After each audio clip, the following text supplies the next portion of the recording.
E eu escrevi aqui o significado de esperança. Esperança é o sentimento de confiança e otimismo de que algo desejado irá acontecer. Então, quem tem esperança, confia e espera que algo desejado vai acontecer. E aqui eu quero lançar mais outra pergunta para nós nessa manhã. Aonde está? Aonde consiste a sua esperança? Será que a nossa esperança está resumida em coisas terrenas? Será que a nossa esperança é um dia a gente ficar rico? Será que a nossa esperança é viver uma vida de regalias? Será que a nossa esperança é viver dias melhores aqui na terra? Se nós olharmos para a Bíblia, nós vamos ver que nós não podemos esperar dias melhores. Nós estamos caminhando para dias piores. Estamos caminhando para os dias que antecedem a volta de Jesus. Mas a pergunta é: em que consiste a nossa esperança?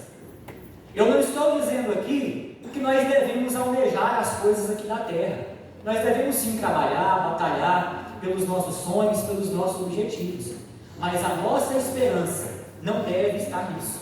A nossa esperança deve estar em um dia encontrar com Jesus nos ares. Sabe por quê, irmãos?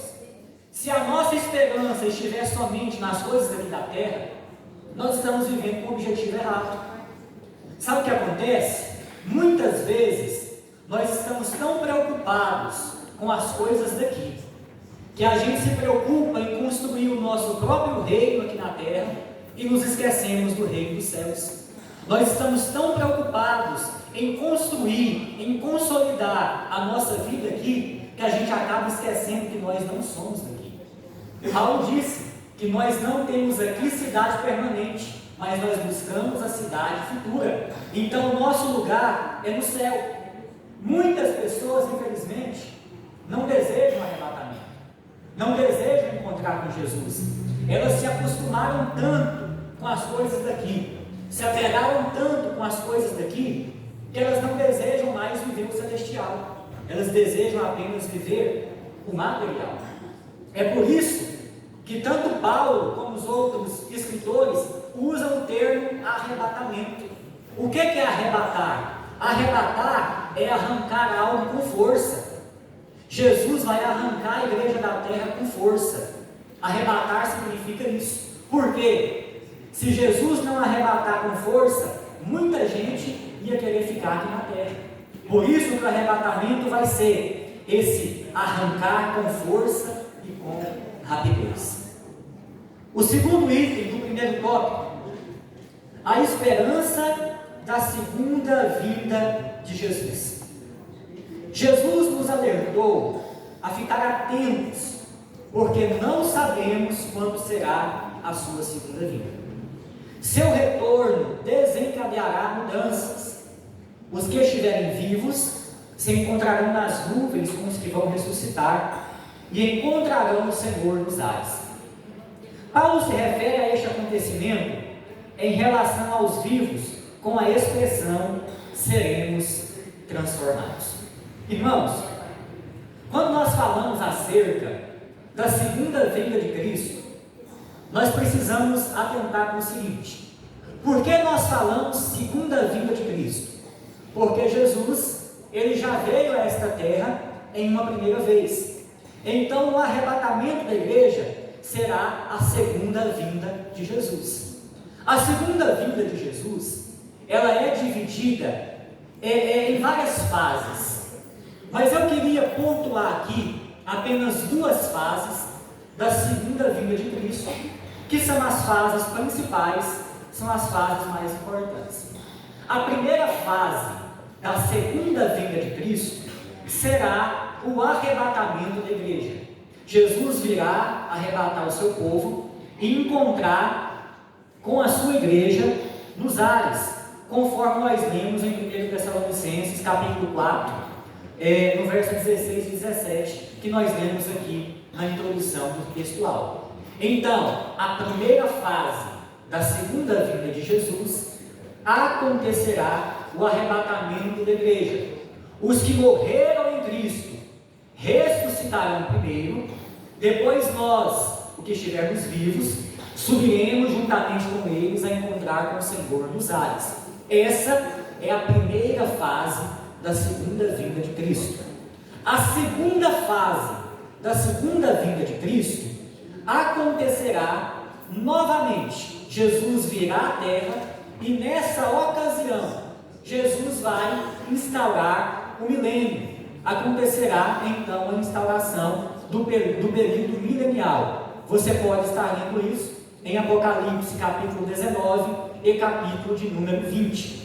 Então, a segunda vinda de Jesus é dividida basicamente nessas duas fases. A primeira, o arrebatamento da igreja, e a segunda fase, Jesus vai voltar novamente com a igreja para a instauração do milênio.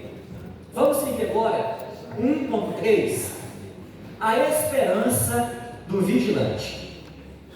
A Bíblia alerta sobre uma vida vigilante e ordena aos discípulos de Cristo que vivam em alerta pelo retorno do Senhor, a fim de não sermos enganados nem dominados pelas distrações e afazeres do dia a dia.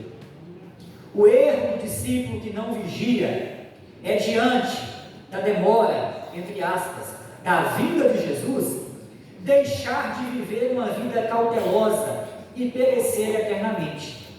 Jesus nos exorta a vigiar e orar para não cairmos em tentação. Irmãos, nós que estamos esperando a volta de Jesus, nós temos que viver com algumas posturas ou com algumas atitudes. Aquele que espera a volta de Jesus deve viver em santificação. E aqui o terceiro item do primeiro tópico vem falar da vigilância. Nós que esperamos a volta de Jesus, nós precisamos, é obrigatório, nós vivermos em constante vigilância. Abra sua Bíblia em Lucas capítulo 12. Lucas capítulo 12, versículo 35. Evangelho de Jesus conforme escreveu Lucas, capítulo 12, versos 35 ao 40. Lucas, capítulo 12, versos 35 ao 40. Olha o que Jesus nos conta. Estejam cingidos os vossos lombos e acesas as vossas candeias, e sede vós semelhantes aos homens que esperam o seu Senhor, quando houver de voltar das bodas, porque quando vier bater, logo possam abrir. Bem-aventurados aqueles servos, os quais, quando o Senhor vier, achar vigiando. Em verdade vos digo que se cingirá e os fará assentar à mesa, e chegando-se os servirá. E se vier na segunda vigília, e se vier na terceira vigília, e os achar assim, bem-aventurados são os tais servos.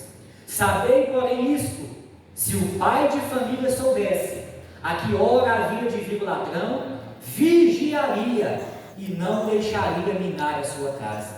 Portanto, estai vós também apercebidos, porque virá o Filho do Homem a hora em que não imagineis. Irmãos, nós não podemos dizer que dia Jesus voltará. A única coisa que nós podemos fazer é viver em santificação e vigilância, aguardando a qualquer momento a aparição do nosso Senhor nos ares. E aqui o comentarista diz que o erro do discípulo de Cristo é achar que Jesus está demorando demais e a gente começar a viver uma vida dissoluta, uma vida que não agrada a Deus. De fato, esperar não é fácil. Eu estava ouvindo agora há pouco o EBD em Foco na rádio e o presbítero Lucas falando que ninguém nasce sabendo esperar.